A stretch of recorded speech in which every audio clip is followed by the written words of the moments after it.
বিসমিল্লাহির রহমানির রহিম। ধান নদী খাল কেমন আছে বরিশাল? প্রিয় সংগ্রামী বরিশালবাসী, শেরে বাংলার উত্তরসূরি যোগেন মণ্ডলের উত্তরাধিকার জীবনানন্দের রূপসী বাংলার বরিশাল, রক্তিম শুভেচ্ছা এবং সালাম গ্রহণ করবেন। সংগ্রামী বরিশালবাসী, মোরা দেশ গড়তে জুলাই পদযাত্রা আরম্ভ করছি। আপনারা মগলেগা দোয়া করবেন, আমনে গো মোরা সব সময় কাছে চাই।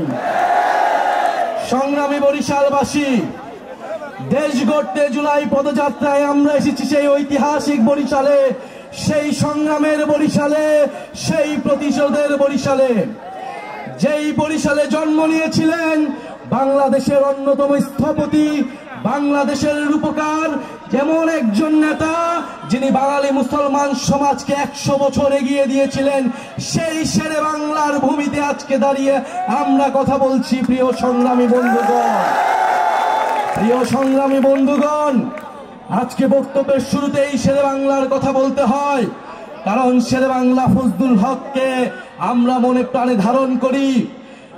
শেরে বাংলা ফজলুল হক ছিলেন সেই নেতা যিনি বাংলার কৃষক প্রজাকে ঐক্যবদ্ধ করেছিলেন, জমিদারি ব্যবস্থার বিরুদ্ধে লড়াই করেছিলেন, লাহোর প্রস্তাবের মাধ্যমে পুরো উপমহাদেশের মুসলমানদের সমস্যার সমাধান দেখিয়েছিলেন।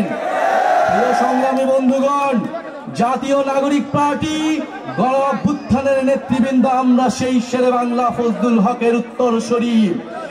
শেরে বাংলা ফজলুল হক কৃষক প্রজাদেরকে ঐক্যবদ্ধ করেছিলেন, কৃষক প্রজার জমির অধিকার নিশ্চিত করেছিলেন, কৃষক প্রজার মর্যাদা এবং অধিকারে জমিদারি ব্যবস্থার বিলোপ ঘোষণা করেছিলেন।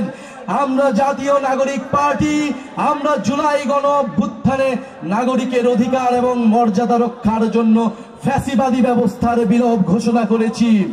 প্রিয় সংগ্রামী বন্ধুগণ, বরিশালে রয়েছেন আরেকজন মহান নেতা যোগেন মণ্ডল, যিনি দলিত তফসিলি সম্প্রদায়ের পিছিয়ে পড়া জনগোষ্ঠীর, সংখ্যালঘু জনগোষ্ঠীর কণ্ঠস্বর হয়ে উঠেছিলেন, যিনি দেখিয়েছিলেন দলিত মুসলমান ঐক্য কিভাবে উপমহাদেশের রাজনীতি পরিবর্তন করতে পারে। বাংলাদেশের বর্তমান সমসাময়িক, উপমহাদেশের বর্তমান সমসাময়িক রাজনীতিতে শেরে বাংলা এবং যোগেন মণ্ডলের রাজনীতি অনুসরণীয়, বরিশালের রাজনীতি অনুসরণীয়। তাই আজকে আমরা এসেছি বরিশালে জুলাই গণ অভ্যুত্থানের বার্তা নিয়ে। প্রিয় সংগ্রামী বন্ধুগণ, আমরা জানি এই গণ অভ্যুত্থানে বরিশাল অসীম সাহসিকতার প্রতিচ্ছবি হয়ে উঠেছিল। 16ই জুলাই যখন আবু সাইদ মারা যায়, 16ই জুলাই বরিশালের বিপ্লবী ছাত্র সমাজ ছাত্রলীগকে বিতাড়িত করেছিল। আমরা এই বরিশালে দেখেছিলাম শেখ হাসিনার ফ্যাসিস্ট বাহিনী কিভাবে শাড়ি লুঙ্গি পরে গ্রাম থেকে পালিয়ে যেতে হয়েছিল। প্রিয় সংগ্রামী বরিশালবাসী, সেই রক্তের কথা, সেই সংগ্রামের কথা আমরা আজও ভুলিনি। প্রিয় বরিশালবাসী, জুলাই গণ অভ্যুত্থানের আজ 1 বছরের দ্বার প্রান্তে, আজ সেই ঐতিহাসিক 15 জুলাই, যেই 15 জুলাই বাংলার নারীরা, বাংলার ছাত্রীরা রাজপথে নেমে এসেছিল শেখ হাসিনার রাজাকারের বিরুদ্ধে, বিভাজনের রাজনীতির বিরুদ্ধে, বাংলাদেশের জনগণকে ঐক্যবদ্ধ করেছিল ফ্যাসিবাদের বিরুদ্ধে। প্রিয় সংগ্রামী বন্ধুগণ, আমরা গণ অভ্যুত্থানের পরে বলেছিলাম ফ্যাসিবাদী ব্যবস্থার বিলোপ করতে হবে, নতুন ব্যবস্থা গড়ে তুলতে হবে, চাঁদাবাজ, সন্ত্রাস, দুর্নীতি, বৈষম্য মুক্ত বাংলাদেশ গড়ে তুলতে হবে। কিন্তু আমরা দেখছি রাজনৈতিক দলগুলোর হাতে রক্তের দাগ লেগে রয়েছে। আমরা দেখছি নিজেদের মধ্যে অন্তর্কন্দল, খুনি খুনি করছে, সবার হাতেই রক্ত লেগে রয়েছে। আমরা রাজনৈতিক সহিংসতা মুক্ত বাংলাদেশের রাজনৈতিক সংস্কৃতি দেখতে চেয়েছিলাম, চাঁদা মুক্ত অর্থনীতি দেখতে চেয়েছিলাম। কিন্তু বরিশালবাসী, গণ অভ্যুত্থানের শক্তি, তরুণ প্রজন্মের শক্তি এখনো ঘুমায় যায়নি, রাজপথে এসেছে। বাংলাদেশকে চাঁদাবাজ, সন্ত্রাস, দুর্নীতি, বৈষম্য মুক্ত করেই আমরা ঘরে ফিরবো ইনশাআল্লাহ। প্রিয় বরিশালবাসী, আমরা বলেছিলাম বাংলাদেশের মানুষের যে ইনসাফের উন্নয়ন করতে হবে। বরিশালের মানুষ স্বাস্থ্যসেবা থেকে বঞ্চিত, বরিশালের মানুষ নদী ভাঙনে জলবায়ু দুর্যোগে বিপর্যস্ত। বরিশালের এই সকল সমস্যার মোকাবেলা করতে হবে।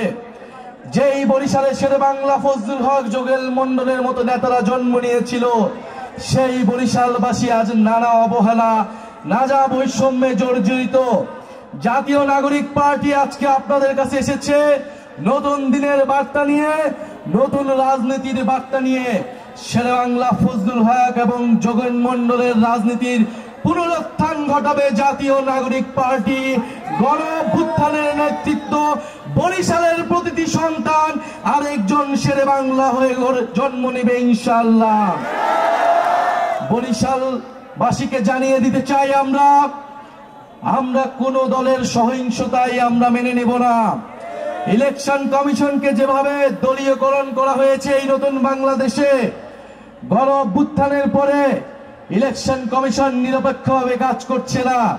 খুনি ফ্যাসিস্ট বাহিনীর মার্কাকে ইলেকশন কমিশন এখনো প্রতীক হিসেবে রেখে দিয়েছে। ইলেকশন কমিশনের ইন্টেনশন কিন্তু ভালো নয়। বাংলাদেশের জনগণকে এভাবে বোকা বানানো যাবে না। প্রিয় সংগ্রামী বন্ধুগণ, আগামী ৩রা আগস্ট ঢাকার শহীদ মিনারে আমরা জড়ো হচ্ছি বরিশালবাসীর মানুষের সমস্যা সমাধানের ইস্তেহার নিয়ে, সারা বাংলাদেশের মানুষের মুক্তির ইস্তেহার নিয়ে, জুলাইয়ের ঘোষণাপত্র এবং সনদের আদায়ের লক্ষ্যে। বরিশালবাসী কি ৩রা আগস্ট আসবে? শহীদ মিনারে দেখা হবে?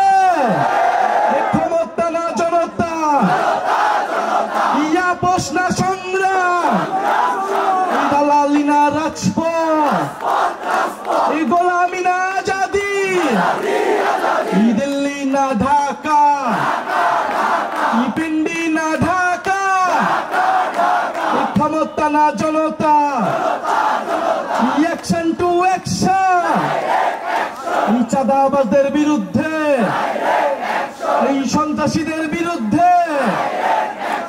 প্রিয় বরিশালবাসী, আপনাদের ডাইরেক্ট অ্যাকশন, এনসিপির ডাইরেক্ট অ্যাকশন চলমান রাখতে হবে।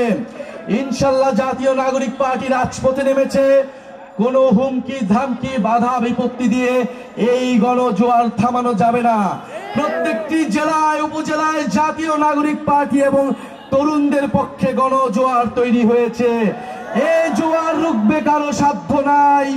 প্রিয় সংগ্রামী বন্ধুগণ, প্রিয় বরিশালবাসী, প্রিয় বরিশালের ছাত্র তরুণ, প্রিয় বরিশালের নারী সমাজ, আপনাদেরকে শুধু সাহস নিয়ে দাঁড়িয়ে থাকতে হবে।